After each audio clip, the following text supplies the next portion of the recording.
Hello বন্ধুরা, আজ আমরা চলে আসলাম হ্যাপি ভ্যালি পার্ক। তো ফাইনালি আমরা ভিতরে চলে আসলাম আর এখানে দেখি বহুত কালাকার করা আছে। তো আমরা একবার এদিকে দেখছি একবার ওদিকে দেখছি আর সামনে দিকে এগোচ্ছি, দেখতে খুব ভালো লাগছে, কেন গ্রিন গ্রিন ভিউ লাগছে দেখতে। আর এটা হলো সেই হ্যাপি ভ্যালি ওয়াটার পার্ক। তো আমরা এদিকে বেশি থাকলাম না, কেন থাকলেই খরচা হবে, এদিকে থাকলেই 500 টাকা চুনা লেগে যাবে। ওই জন্য আমরা না থাকি, তোমরা ডান সাইড দিয়ে সোজা এদিকে চলে আসলাম ঢালাই রাস্তা ধরে। আস্তে আস্তে দেখলাম খুব বড় এখন গ্রাউন্ড মাঠে অনেকটা দেখলাম দোলনা আছে। তো আমরা দোলনা দেখলাম, রেল লাইন দেখলাম, এখানে মিনি ট্রেন চলে এখানে।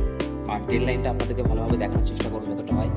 সত্যি বলতে ওয়াটার পার্কে ঢোকানোর কারণ হচ্ছে আমরা আসতে অনেক দুপুর হয়ে গিয়েছে, আর দুপুরে পার্কে ঢুকতে বেড়াতে বিকাল হয়ে গিয়েছে। ওয়াটার পার্কে ঢোকার কোনো বেকার হয়ে যাবে, সেই কারণে আমরা ওয়াটার পার্কে ঢুকলাম না। তো আমরা এদিক ওদিক বেরিয়ে বেশ এই মাঠটা ভালো, মানে বসলাম, দাঁড়ালাম, একটু বন্ধুদের সাথে গল্প গুজব করলাম করে অনেকটা শেষের পথে আমরা সেই ট্রেন লাইনটা আপনাদেরকে দেখানোর চেষ্টা করবো। তো আপনাদের কাছে একটা রিকোয়েস্ট, লাইক করবেন আর চ্যানেলটা সাবস্ক্রাইব করবেন, আর এরকম মিনি ব্লগ দেখার জন্য আমাদের সাথে জুড়ে থাকবেন। তো ফাইনালি এই যে সেই ট্রেনের পার্টি, আর ট্রেনটা ছাড়ে কিন্তু অনেকটা লোক হওয়ার কারণে ছাড়ে, আমরা অনেকটা লোক কম আছি, এই জন্য ছাড়ছে না। তো বাস ভিডিওটা এই পর্যন্তই। আবার কোনো নতুন ভিডিওর সাথে দেখা হচ্ছে, তার বাই।